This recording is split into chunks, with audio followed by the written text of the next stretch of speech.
Back. Welcome back. It's Freaky Friday. It's National Pizza Party Day. We talked about all that. Crack open a cold one, no matter where you are. It's Friday. Sit back and relax. Let us take you through the rest of the hour here. Me and Frank Morano are here as usual, and Frank is on his porch enjoying a cigar and a slice of pizza, as I am in the Corona Bunker Studios. Frankie, John Iannarelli is going to join us shortly. He's a retired FBI agent. I really am looking forward to getting his view on how the FBI seems to have acted in this case. It's crazy what's coming out. Well, look, I'm looking forward to talking with John, too, because unfortunately, what we've seen from the FBI, and one of the things that I've gotten a little tired of hearing from Trump supporters specifically, but conservatives in general, while they're lambasting the FBI's behavior here, they always have to preface it with, oh, but there are so many hardworking men and women in the FBI, and the people that didn't do the right thing, that represents only a small fraction of the FBI agents. And I'm sure, that's true. There are a lot of hardworking men and women in the FBI.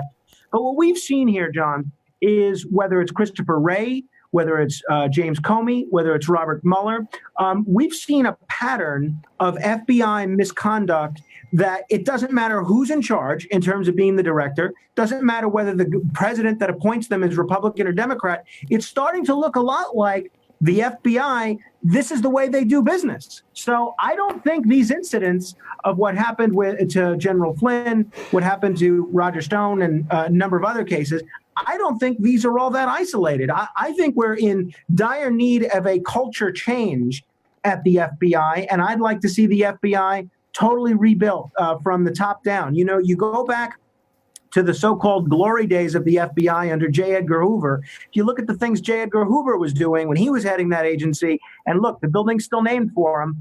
While we're renaming things and while we're taking honors away for people, J. Edgar Hoover, who threatened Martin Luther King, blackmailed the Kennedys, and tried to persuade Martin Luther King to kill himself, he's still emblazoned on the FBI building. I think the fact that they haven't changed that yet says a lot about the FBI's priorities. So I'm curious, if we do talk to John, what his contention is in terms of that. Yeah, I'm with you on that one. And you know what, Frank?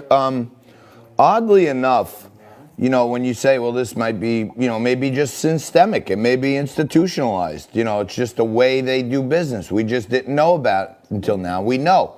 But going back to the last segment when you were saying, are we being too hard on Joe Biden? They set him up with a softball interview on MSNBC the other night, okay, with Lawrence O'Donnell. I call that show The Last Turd because it's the last turd of the day, in my view. But they asked him if he had anything to do with Flynn. And he said categorically, no, I didn't have anything to do with it. I didn't know about it. I have no clue about it. I never knew about it. And then, we get this, declassified information that says Joe Biden was one of 7 people who specifically and individually asked to unmask people in the redacted FISA reports. So are we being too hard on him when he says, no, I had nothing to do with it, I never knew about it, and there's a piece of paper with his name on it? Oh, no, I think that's fair game. I think anything in Joe Biden's record is absolutely fair game. It's clear that in that particular instance that you cite, and I think that conversation, at least unless he said it multiple times, but I saw him on Good Morning America with George Stephanopoulos, and he told Stephanopoulos that I didn't know about anything having to do with this Flynn investigation. So, and if I'll take your word for it that he did it again with Lawrence O'Donnell, but either he's lying, which is a pretty damning thing, or he doesn't remember, which is pretty damning, either in terms of his own cognitive function or the fact that this was so routine for him, unmasking soon-to-be senior officials in the government, that, it was not even a memorable day for him. I mean, I don't know about you, John. Look, I've never been vice president. I can't imagine what it's like to be a heartbeat away from the presidency. But I don't know about you. If I were to publicly outing the national security advisor and the former head of the Defense Intelligence Agency, that would be a pretty memorable day in my life. Yeah, no doubt about it. And, the one thing that you may be leaving out of your options, either he knew about it or he forgot about it. The other thing is, there are a whole bunch of people, Powder, Susan Rice, Barack Obama, a whole bunch of people. And I guess the possibility could exist that they had used so many different people that somebody just put Joe Biden's name on a request and he doesn't even know about it. I don't know. It's only speculation on my part. I don't know what it's like to serve in the West Wing, but it is interesting. Now, he was on MSNBC, I think either today or yesterday, and I don't know if we have that video, but he was asked the question, would you pardon Donald Trump? Now, I don't know what he would be in a position to pardon Donald Trump for, because in spite of the best attempts of the New York State Attorney General and the Manhattan DA and several federal prosecutors, there appears to be no looming conviction, knock on wood, of the president. But he addressed this. And Nico and Jess, if we can play that video of the vice president on MSNBC, I think people might be interested in seeing his response to that. Frank, Nick, you have that clip? Okay. All right. So we'll play that later. But basically, he said he would not pardon Donald Trump. And this is incredibly short-sighted politically on his part and legally. I said right after Trump was elected, and there was all this talk of Hillary Clinton possibly being investigated for the emails or something else. I said the first thing Donald Trump should do after firing James Comey, which he didn't do, and I bet he wishes he would have done that now.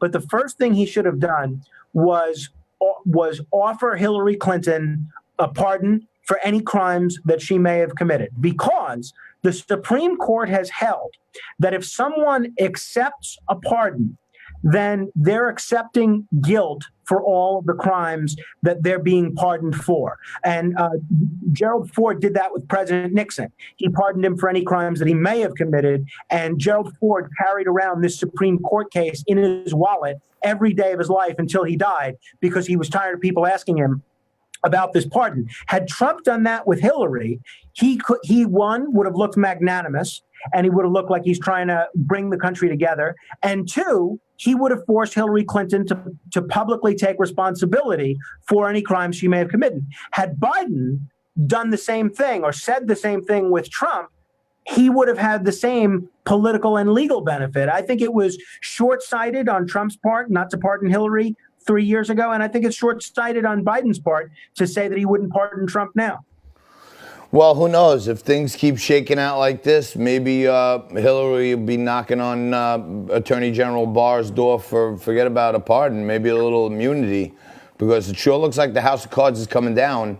And not only that, Frank, but, I've been saying this from the beginning, as you know, Clapper and Brennan, they co-opted, foreign intelligence assets of ours to circle around the back and then coordinated, now we know, with the FBI at home.